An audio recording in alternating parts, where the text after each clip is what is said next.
ଜୁଝଗଡ଼ ରାସ୍ତା କଡ଼ରୁ ଶବ ଉଦ୍ଧାର। ଚନ୍ଦକା ଥାନା ପୋଲିସ ଦାରୁଠେଙ୍ଗ ବାରଙ୍ଗ ରାସ୍ତାର ଜୁଝଗଡ଼ ଡ୍ରେନ୍ ନିକଟରୁ ଜଣେ ଯୁବକର ଶବକୁ ଉଦ୍ଧାର କରିଛି। ରାସ୍ତା ତଳକୁ ଗଛ ମୂଳରେ ଏକ ଶବ ପଡ଼ିଥିବା ସୂଚନା ପାଇ ଘଟଣାସ୍ଥଳରେ ଚନ୍ଦକା ଥାନା ପୋଲିସ ଘଟଣାସ୍ଥଳରେ ପହଞ୍ଚି ଅନୁସନ୍ଧାନ କରିଥିଲେ। ଶବଟି ବାଣପୁର ଓରାଙ୍ଗ ଅଞ୍ଚଳର ବିଦ୍ୟାଧର ସାହୁ ବୋଲି ପରିଚୟ ମିଳିଥିଲା। ସେ ଗତ 15 ତାରିଖରୁ ନିଖୋଜ ଥିବା ଓ ତାକୁ ଅପହରଣ କରାଯାଇଥିବା ନେଇ ବରଗଡ଼ ଥାନାରେ ପରିବାର ତରଫରୁ ଅଭିଯୋଗ କରାଯାଇଥିଲା।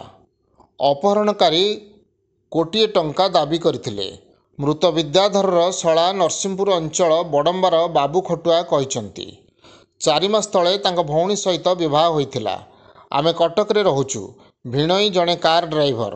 ଏକ କମ୍ପାନୀର ଡ୍ରାଇଭର ଭାବେ କାର୍ ଚଳାନ୍ତି। କମ୍ପାନୀର ମାଲିକାଣୀଙ୍କୁ କାର୍ରେ ନେବା ଆଣିବା କରନ୍ତି। ତାଙ୍କର କାହାରି ସହିତ ଶତ୍ରୁତା କିମ୍ବା କଳି ଝଗଡ଼ା ନଥିଲା। କିଏ ସେ କାହିଁକି ମାରିଛି ଚିନ୍ତା କରିପାରୁନାହାନ୍ତି ସେମାନେ।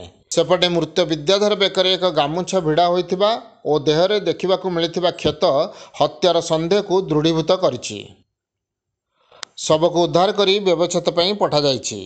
ଶବ ପଡ଼ିଥିବା ରାସ୍ତା ପାର୍ଶ୍ୱରେ ସନ୍ଦିଗ୍ଧ କାର୍ ODO 2CC 4237 ଓ ପାଖ ଗଛ ମୂଳରେ ପଡ଼ିଥିବା ମନି ପର୍ସ, ଏକ ଛତା ଓ ମଦ ବୋତଲକୁ ପୁଲିସ ପରୀକ୍ଷା ପାଇଁ ପଠାଇଛି। ଘଟଣାସ୍ଥଳରୁ ମିଳିଥିବା ଆଙ୍ଗୁଠି ଓ ପାଦଚିହ୍ନକୁ ସଂଗ୍ରହ କରାଯାଇଛି। ଶବ ପଡ଼ିଥିବା ଆଖପାଖ ସମସ୍ତ ପାରିପାର୍ଶ୍ୱିକ ପରିସ୍ଥିତିରୁ ଯୁବକକୁ ସୁଚିନ୍ତିତ ଯୋଜନାବଦ୍ଧ ହତ୍ୟା କରାଯାଇଥିବା ପୁଲିସ ଅନୁମାନ କରିଛି। ତେବେ ହତ୍ୟାକାଣ୍ଡ ପଛରେ କାରଣ ଓ ଉଦ୍ଦେଶ୍ୟ ଜାଣିବା ପାଇଁ ପୁଲିସର ସମ୍ପୂର୍ଣ୍ଣ ତଦନ୍ତ ରିପୋର୍ଟ ଉପରେ ନିର୍ଭର କରୁଛି।